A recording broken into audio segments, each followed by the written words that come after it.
Hello everyone. So in today's video, I'll be telling you about a basic difference between the Menoxalic and the Pycnoxalic wood. Whenever you are studying about the gymnosperm, this question is asked most of the time that कि Menoxalic और Pycnoxalic wood में क्या difference होता है. तो ये बहुत simple है याद करना अगर we have learned the example. Like M for Menoxalic and P for Pycnoxalic. यहाँ पे Menoxalic में मैंने example लिया है Psychedophyta के अंदर Cycas का और यहाँ पे मैंने Pycnoxalic के अंदर Coniferophyta में से Pinus का example लिया. तो P for pycnoxylic wood, P for pinus और यहाँ पे एम फॉर क्या है हमारा मेनोज़ैलिक है तो we can take the example of Cycas. ठीक है, तो देखो साइकस और पाइनस में से सबसे इंपॉर्टेंट वुड होती है पाइनस की.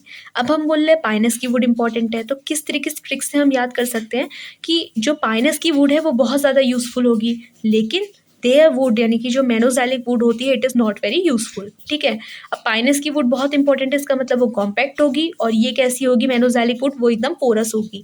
जो साइकस की वुड होती है उसमें नैरो मेड्यूलरी रे देखने को मिलती है और यहाँ पे मेनोज़ैलिक वुड कैसी होती है उसमें ब्रॉड मेड्यूलरी रे देखने को मिलती है. जो स्पाइनस हो जाता है उसकी जो कॉर्टेक्स होती है और जो पिथ होती है वो बिल्कुल स्मॉल रहती है और ड्यूरेबिलिटी कैसी होती है, हाई होती है. इसी का ऑल्टरनेट हम लोग मेनोज़ैलिक वुड का याद कर सकते हैं. तो बहुत सिंपल है याद करना. About manoxylic wood we have the example Cycas from Psychedophyta and in Pycnoxalic wood we have the example Pinus from Coniferophyta. Then Menoxalic wood is not very useful but Pycnoxalic wood are very useful. Menoxalic wood are basically porous in nature but the Pycnoxalic wood are basically compact in nature.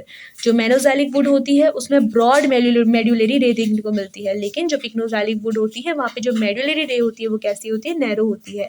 यहाँ पे in case of medullary रे जो cortex होता है वो large होता है और पिथ भी कैसा होता है, वो लार्ज होता है, लेकिन इन पिक्नोज़ैलिक वुड जो कॉर्टेक्स और वुड होता है वो एकदम स्मॉल रहता है.